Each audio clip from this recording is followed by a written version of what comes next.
बचिया। आइए रुक करते हैं फटाफट खबरों की ओर। प्रधानमंत्री नरेंद्र मोदी वीडियो कॉन्फ्रेंसिंग के जरिए गुरुवार को आत्मनिर्भर नारी शक्ति से संवाद कार्यक्रम में हिस्सा लिया। प्रधानमंत्री मोदी ने इस कार्यक्रम में दीनदयाल अंत्योदय योजना, राष्ट्रीय ग्रामीण आजीविका मिशन से जुड़े महिला और स्व सहायता समूहों की महिला सदस्यों से बातचीत भी की है। बातचीत खत्म होने के बाद उन्होंने अपना संबोधन दिया। उन्होंने कहा कि कोरोना काल में जिस प्रकार से हमारी बहनों ने स्वयं सहायता समूहों के माध्यम से देशवासियों की सेवा की है, वो अभूतपूर्व है। मास्क और सैनिटाइजर बनाना हो, जरूरतमंदों तक खाना पहुंचाना हो, जागरूकता का काम हो, हर प्रकार से आपकी सखी समूहों का योगदान अतुलनीय रहा है।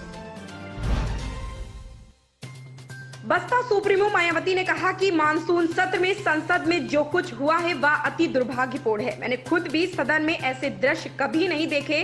उन्होंने ट्वीट कर कहा कि देश की संसद व इसके उच्च सदन राज्यसभा में गत दिनों सत्ता व विपक्ष के बीच गतिरोध में जो कुछ हुआ है वह अति दुर्भाग्यपूर्ण है।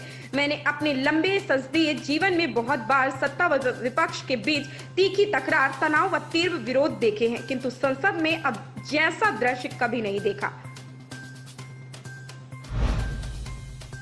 यूपीएससी ने 10 अगस्त को एक नोटिस निकालकर ऐलान किया है कि प्रारंभिक पात्रता परीक्षा पीईटी का आयोजन अब 20 अगस्त को नहीं किया जाएगा। गौरतलब है कि यूपीएससी द्वारा उत्तर प्रदेश में पहली बार पीईटी का आयोजन किया जाना है और इसके लिए 20 लाख से अधिक अभ्यर्थियों ने आवेदन किया है। अभी तक इस परीक्षा के लिए एडमिट कार्ड नहीं जारी किए जाने की वजह से अभ्यर्थियों को यह चिंता हो रही थी कि कहीं इसकी तारीखों को ना बढ़ा दिया जाए और 10 अगस्त को यूपीएससी ने तारीखों को आगे बढ़ाने का नोटिस जारी करते हुए अभ्यर्थियों की आशंका को सही साबित कर दिया है। पंजाब के पूर्व डीजीपी मोहम्मद मुस्तफा ने प्रदेश कांग्रेस कमेटी के प्रधान नवजोत सिंह सिद्धू के सलाहकार के रूप में काम करने से इंकार कर दिया।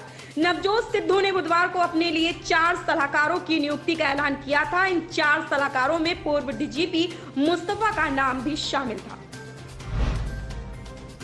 मुंबई की एक सत्र अदालत ने गहना वरिष्ठ की अग्रिम जमानत याचिका खारिज कर दी है। उनके खिलाफ मालवानी पुलिस स्टेशन में दर्ज केस को अब मुंबई क्राइम ब्रांच को सौंप दिया गया है।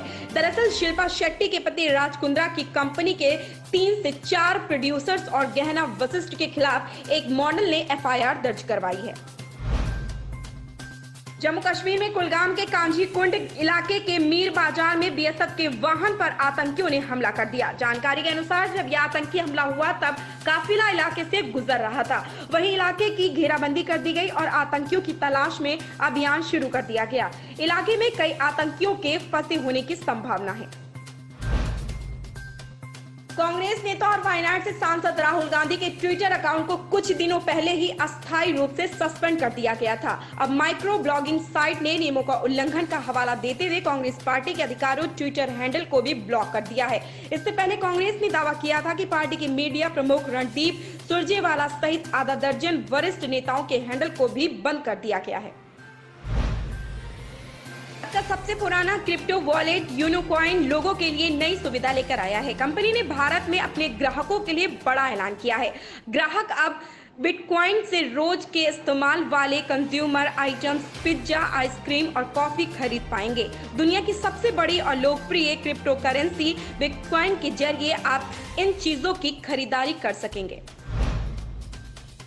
विश्व एथलीट ने भाला फेंक पुरुष एथलीटों की ताजा रैंकिंग जारी की है। वर्ल्ड एथलीट्स द्वारा जारी की गई इस रैंकिंग में भारत के जेवलिन थ्रोअर नीरज चोपड़ा दूसरे स्थान पर मौजूद रहे।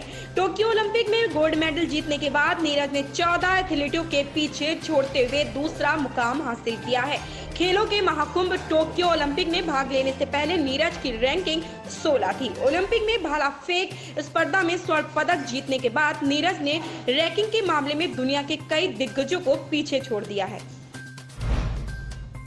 उत्तर प्रदेश के एटा जिले में सैनिक पति की मौत के बाद पत्नी ने भी जान दे दी है। मायके में रह रही पत्नी का शव गुरुवार की सुबह साड़ी के फंदे से लटका मिला। सूचना पर पहुंची पुलिस ने शव को नीचे उतारकर पोस्टमार्टम के लिए भेजा है। इसके बाद जांच में जुट गई है।